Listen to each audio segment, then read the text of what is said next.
Shalom Bapak Ibu sekalian, kita bertemu kembali di dalam terang bagi jalanku. Mari kita bersama-sama berdoa di hadapan Tuhan. Bapa di dalam surga, kami berdoa meminta pertolongan-Mu. Kiranya Tuhan dengan belas kasihan yang besar beserta dengan kami. Pimpinlah kami Tuhan di dalam segala kesederhanaan kami, untuk kami ini boleh membaca dengan baik, dan kami pun juga boleh mendoakan bagian-bagian kitab suci yang kami baca. Terima kasih Tuhan, kiranya nama-Mu dipermuliakan dalam nama Tuhan Yesus kami bersyukur dan berdoa. Amin. Saudara, kita melanjutkan bacaan kita dari Lukas pasal yang ke-17. Saya akan bacakan bagi kita semua saudara, mulai dari ayat yang ke-20. Atas pertanyaan orang-orang Farisi, apabila kerajaan Allah akan datang, Yesus menjawab katanya, kerajaan Allah datang tanpa tanda-tanda lahiriah. Juga orang tidak dapat mengatakan, lihat, ia ada di sini, atau ia ada di sana. Sebab sesungguhnya kerajaan Allah ada di antara kamu. Dan ia berkata kepada murid-muridnya, akan datang waktunya kamu ingin melihat satu daripada hari-hari anak manusia itu, dan kamu tidak akan melihatnya. Dan orang akan berkata kepadamu, lihat, ia ada di sana. Lihat, ia ada di sini. Jangan kamu pergi ke situ. Jangan kamu ikut. Sebab sama seperti kilat memancar dari ujung langit yang satu ke ujung langit yang lain, demikian pula lah kelak halnya anak manusia pada hari kedatangannya. Tetapi ia harus menanggung banyak penderitaan dahulu dan ditolak oleh angkatan ini. Dan sama seperti terjadi pada zaman Nuh, demikian pula lah kelak pada hari anak manusia. Mereka makan dan minum, mereka kawin dan dikawinkan, sampai pada hari Nuh masuk ke dalam bahtera. Lalu datanglah air bah dan membinasakan mereka semua. Demikian juga yang terjadi di zaman Lot. Mereka makan dan minum, mereka membeli dan menjual, mereka menanam dan membangun. Tetapi pada hari Lot pergi keluar dari Sodom, turunlah hujan api dan hujan belerang dari langit dan membinasakan mereka semua. Demikianlah halnya kelak pada hari di mana anak manusia menyatakan dirinya. Barang siapa pada hari itu sedang di peranginan di atas rumah, dan barang-barangnya ada di dalam rumah, janganlah ia turun untuk mengambilnya. Dan demikian juga orang yang sedang di ladang, janganlah ia kembali. Ingatlah akan istri Lot. Barang siapa berusaha untuk melihara nyawanya, ia akan kehilangan nyawanya. Dan barang siapa kehilangan nyawanya, ia akan menyelamatkannya. Aku berkata kepadamu, pada malam itu ada dua orang di atas satu tempat tidur. Yang seorang akan dibawa dan yang lain akan ditinggalkan. Ada dua orang perempuan bersama-sama menggiling. Yang seorang akan dibawa dan yang lain akan ditinggalkan. Kalau dua orang di ladang, yang seorang akan dibawa dan yang lain akan ditinggalkan. Kata mereka kepada Yesus, ya Tuhan, di mana ya Tuhan? Katanya kepada mereka, di mana ada mayat, di situ berkerumun burung asar. Sampai di sini pembacaan Alkitab kita. Rekan-rekan sekalian, di dalam bagian sebelumnya Tuhan Yesus sudah menyatakan bahwa pattern yang dilakukan oleh Tuhan Yesus adalah hal yang juga mesti dilakukan oleh murid-murid. Murid-murid dipanggil untuk di dalam satu buah komunitas umat Tuhan, yang mana banyak di antara mereka adalah orang-orang baru mungkin, atau orang-orang lemah. Mereka itu akan membuat kesalahan, lalu meminta ampun. Dan panggilan kita adalah untuk menerima, untuk mengampuni, untuk mengasihi, seperti halnya Yesus Kristus sudah melakukan itu. Nah, apakah dengan demikian kita itu posisinya jadi agak lebih tinggi, dan sampai dalam masa tertentu, oke, sekarang waktunya saya bisa beristirahat? Enggak, saudara. Karena apa? Pattern pelayanan kita adalah pattern yang sudah diberikan oleh Yesus Kristus sendiri, yang di dalam kesejatiannya sebagai anak Allah, dia menyadari bahwa anak Allah itu menggenapkan kehendak Bapa, saudara. Maka saudara, seperti halnya budak-budak di rumah, itu ketika tuannya datang pulang dari ladang, mereka tidak akan mengatakan bahwa sekarang waktunya saya istirahat. Lalu tuannya mengatakan, oke, kamu sudah capek, ya sudah, kamu sekarang duduk makan dulu. Enggak, saudara. Tetapi apa? Ikat pinggangmu, lalu kamu akan melayani saya dahulu, saudara. Jadi saudara, yang namanya orang sudah melakukan pelayanan, melakukan kehidupan bagi Tuhan, itu artinya adalah memang sudah seharusnya, sudah semestinya. Kita adalah hamba-hamba yang memang mesti melakukan apa yang kita mesti lakukan, seperti yang dilakukan oleh Yesus Kristus. Maka kita mendapati Yesus Kristus sedang dalam perjalanan ke Yerusalem untuk mengalami penderitaan, untuk mengalami kematian, menanggung dosa, memberikan pengampunan, menerima orang-orang berdosa. Itu yang dilakukan oleh Yesus Kristus, saudara. Maka saudara, kita menjadi bertanya-tanya, sebetulnya Yesus Kristus ini saat ini sedang terus setia melakukan pelayanannya menuju ke Yerusalem. Pelayanan apa itu, saudara? Pendek kata, ini adalah pelayanan untuk menjalankan agenda Bapa, untuk menjalankan agenda sorga, agenda kerajaan sorga, agenda kerajaan Allah, saudara. Maka saudara, tidak heran ya, di dalam hal sedemikian kita mulai melihat ya, bahwa adalah patut. Kalau dalam keadaan seperti ini, orang mulai bertanya-tanya tentang bila mana kerajaan Allah akan datang, saudara. Karena Yesus Kristus menuju ke Yerusalem, menggenapkan agenda Bapa. Dan sekarang pun yang kita saksikan, saudara, juga sama, saudara. Yesus Kristus berhadapan dengan orang-orang kusta tersebut disembuhkan. Dan ada satu orang Samaria yang bergabung, saudara. Dan bukankah kita mendapatkan gambaran, saudara, dalam kitab Yesaya ya, bahwa nanti, saudara, orang-orang sudah akan membanjiri Yerusalem. Mereka akan mendapatkan kepenuhan dari Tuhan. Bukankah itu adalah satu buah janji yang sangat-sangat berubah, saudara, sejak di dalam Kejadian pasal 12. Allah sudah berkata kepada Abraham bahwa nanti melalui keturunanmu semua bangsa akan mendapatkan berkat. Semua bangsa akan mendapatkan berkat, saudara. Dan sekarang kita melihat ada orang Samaria yang kusta dan sekarang disembuhkan dan kembali kepada Tuhan Yesus tersungkur lalu memuliakan Allah, saudara. Ini artinya adalah agenda kerajaan surga sedang ada di depan mata kita, saudara, secara terang benderang, saudara. Maka tidak heran muncullah pertanyaan, orang mulai berbisik-bisik, orang mulai bertanya-tanya, bila mana kerajaan Allah itu datang, saudara? Dan Tuhan Yesus menjawab, kerajaan Allah datang tanpa tanda-tanda lahiriah. Juga orang tidak dapat mengatakan, lihat ia ada di sini atau ia ada di sana, sebab sesungguhnya kerajaan Allah ada di antara kamu. Sudah di satu sisi Tuhan Yesus mengatakan kerajaan Allah itu tidak datang dengan tanda-tanda lahiriah, tidak kentara secara lahiriah. Tapi di sisi yang lain dikatakan bahwa lihat, kerajaan Allah itu sudah ada di antara kamu, saudara.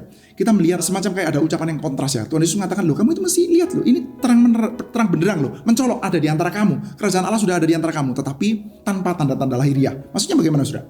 Di satu sisi, saudara, kita tahu bahwa orang-orang Yahudi itu punya pengharapan yang sudah punya settingnya sendiri. Sudah ada pengharapannya sendiri, sudah ada set of beliefs-nya sendiri bahwa ketika kerajaan Allah datang itu harus terjadi seperti A, B, C, D, E. Mereka punya kriterianya bahwa kerajaan Allah itu datang akan kayak begini, saudara. Maka kalau muncul cerita yang tidak cocok sama kriterianya mereka, itu artinya bukan kedatangan kerajaan Allah, saudara. Maka ini disebut sebagai satu buah tanda-tanda lahiriah, saudara. Tanda-tanda seperti apa? Israel akan mengalami satu buah masa kejayaan. Israel akan dipimpin oleh seorang anak Daud yang berkuasa, yang mengalahkan musuh-musuh. Nanti bangsa-bangsa sekitar itu akan membayar upeti kepada mereka, saudara. Itu artinya tanda-tanda lahiriah, saudara. Dan Tuhan Yesus mengatakan kalau kamu mau mencari tanda-tanda lahiriah tentang kerajaan surga, kamu akan kecewa. Karena kerajaan Allah itu akan datang tanpa tanda-tanda lahiriah. Dan sebetulnya kalau kita mau mencari the real tanda yang asli yang dikatakan oleh Tuhan Yesus lebih dari Yunus, yang dikatakan oleh Tuhan Yesus lebih daripada Salomo, saudara. Saudara, kalau kita berbicara tentang Salomo itu hikmatnya, kebesarannya, kekuasaannya, kemuliaannya mencolok atau samar-samar? Mencolok sekali, saudara. Kita bisa bayangkan, Ratu Selatan, saudara. Ratu dari Selatan pun bisa datang, saudara, karena Salomo terlalu masyhur dan terlalu mencolok, saudara. Dia tidak bisa menutup-nutupi, saudara, kebesaran kekuasaannya. Dicatat dalam kitab Tawarikh, saudara. Dia membuat banyaknya emas dan perak di Yerusalem seperti banyaknya batu, saudara. Jadi kita bisa bayangkan itu artinya mencolok sekali, saudara. Tetapi yang seperti Salomo ini, saudara, itu tidak lebih besar daripada Tuhan Yesus, saudara. Lalu Yunus juga peristiwanya mencolok sekali. Saudara bisa membayangkan terjadi satu buah pertobatan besar-besaran, saudara. Karena apa? Karena Yunus terlalu mencolok, saudara. Padahal orang-orang Niniwe adalah orang-orang yang kacaunya luar biasa. Tidak bisa membedakan tangan kanan sama tangan kiri, saudara. Tetapi mereka pun bertobat karena apa? Yunus terlalu mencolok, saudara. Yunus terlalu mencolok, Salomo terlalu mencolok. Tapi ini tidak ada apa-apanya dibandingkan Yesus Kristus. Artinya Yesus Kristus sudah mencolok juga, saudara. Tuhan Yesus mengkritik mereka, kamu itu bisa ngerti ya, kalau siang kayak begini panas, kalau mendung kayak begitu hujan, yang kayak begituan kamu bisa mengerti. Kamu mengatakan bahwa this is obvious, terlalu mencolok ya, mendung ya hujan, terlalu mencolok, saudara. Nah ini terlalu mencolok juga. Apa yang dikerjakan oleh Tuhan Yesus? Coba lihat itu, orang buta melihat, orang tuli mendengar. Bagi orang-orang yang tertindas diberikan satu buah kabar baik. Dan sekarang pun kamu melihat orang kusta disembuhkan dan orang kusta Samaria kembali dan mempermuliakan Allah. Bukan itu Kejadian pasal 12 digenapi secara sempurna itu.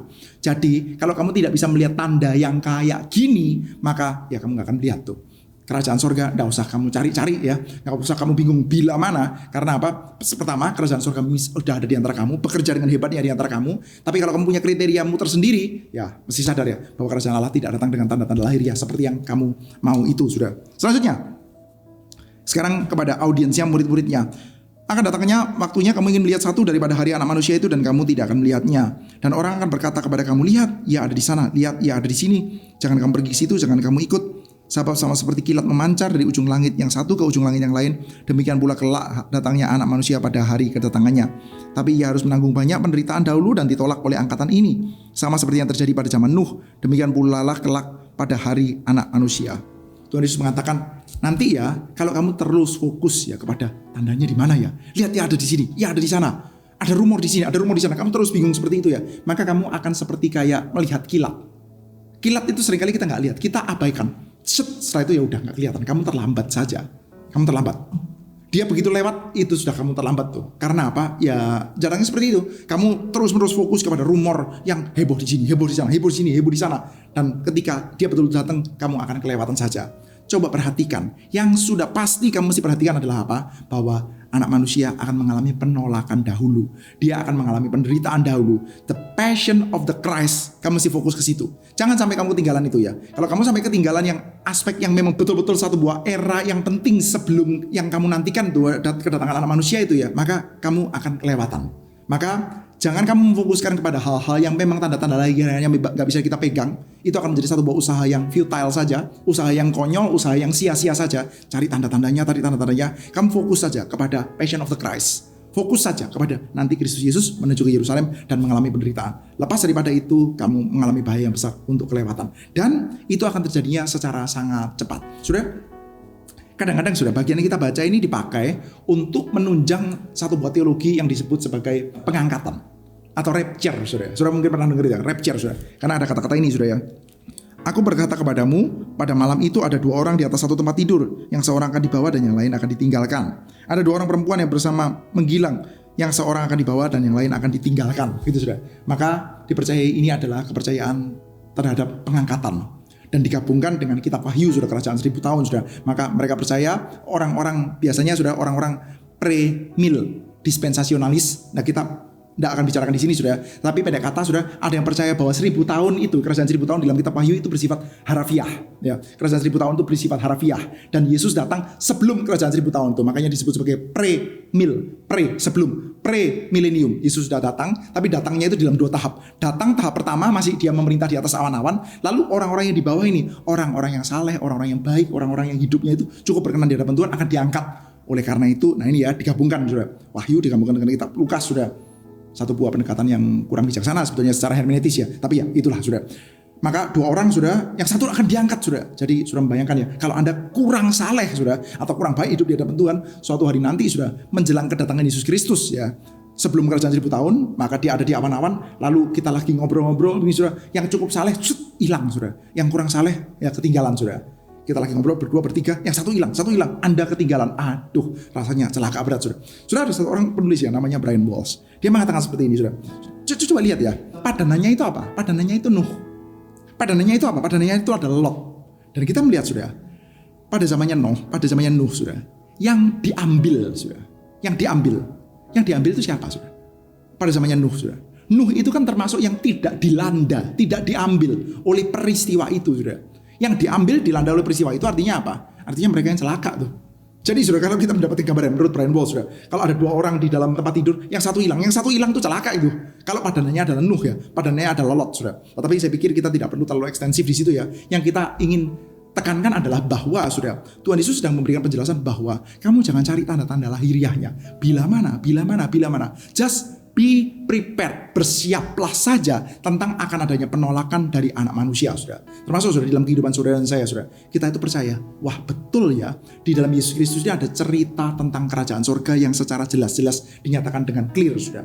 Dalam kehidupan kita, sudah, setiap kali Anda melihat ya, ada yang namanya orang broken heart dipulihkan, ada yang namanya belas kasihan, ada cinta kasih, ada pengampunan, ada pembebasan, saudara. Itu adalah tanda-tanda yang mencolok tentang datangnya kerajaan surga. Tapi kita masih kepingin tanda yang luar biasa, saudara. Maka kita tanya, di mana? Dan muncul rumor, di sono lo, saudara. Usaha untuk mengkalenderkan agendanya Tuhan itu usaha yang nggak habis-habis, saudara. Sampai zaman saudara juga sudah pernah mendengar, saya duga, saudara, saya pun juga pernah mendengar, dan bukan cuma satu, dan terbukti semuanya keliru, sudah begitu ya. Dan nggak kapok-kapok saja, saudara. Nah, Tuhan Yesus sudah mengatakan, saudara, itu nanti akan seperti kayak kilat di langit saja, saudara. Jadi kita nggak usah fokus ke sana, saudara. Fokus saja kepada apa? Fokus kepada panggilan kita di hadapan Tuhan dan fokus kepada masa sebelum itu. Yaitu apa? Akan ada penderitaan, akan ada pergumulan. Ketika kita mengikuti Tuhan, kita menjalankan panggilan yang Tuhan berikan kepada kita. Seturut dengan patternnya Tuhan kita Yesus Kristus adalah apa, saudara? Adalah anak-anak yang percaya cerita kerajaan sorga itu akan mengasihi, akan mengampuni, dan ketika menjalankan itu semua, saudara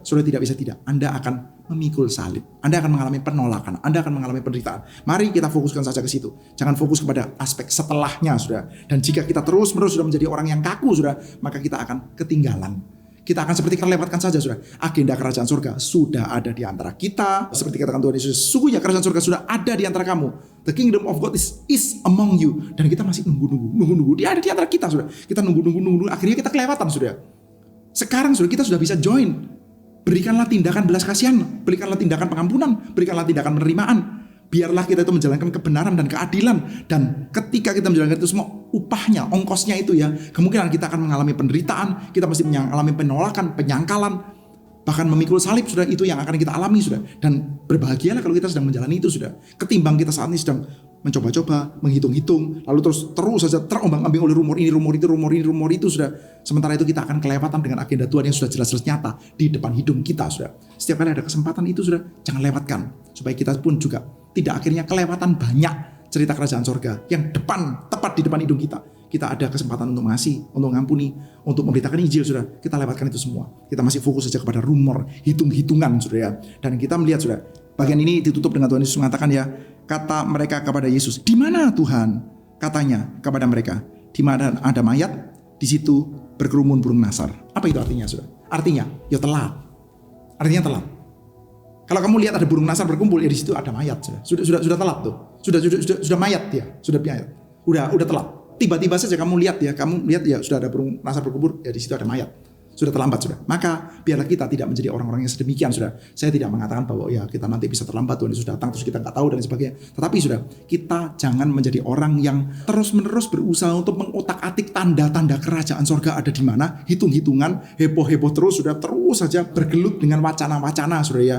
Ya kayak yang ini ya, apa yang itu, yang itu. Sementara yang kesempatan di depan hidung kita, sudah. Kerajaan Allah is among you, kita lewatkan saja, sudah. Tuhan Yesus sudah tidak lupa seperti itu, sudah. Dia tahu dia sedang dalam perjalanan ke Yerusalem, dan dalam perjalanan ke Yerusalem bertemu dengan 10 orang kusta, dan bertemu dengan 10 orang kusta langsung menyatakan agenda kerajaan surga apa? Memberikan kesembuhan, memberikan pembebasan, menerima orang asing, langsung dikerjakan, sudah. Itu pattern yang sebenarnya menjadi patternnya saudara dan saya, sudah. Baik, rekan-rekan sekalian, hari ini kita akan bersama-sama mendoakan. Pertama-tama, sudah, kita bersyukur dan kita mempercayai bahwa kerajaan surga itu ada di antara kita, di dalam Tuhan kita Yesus Kristus.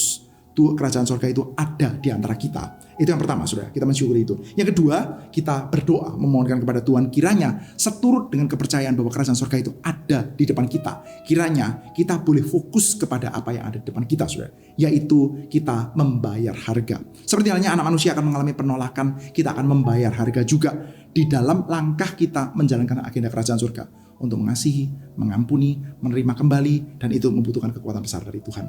Baik, rekan-rekan sekalian, kita bertemu kembali dalam Terang Bagi Jalanku episode yang selanjutnya. Tuhan memberkati setiap kita, terpujilah Tuhan.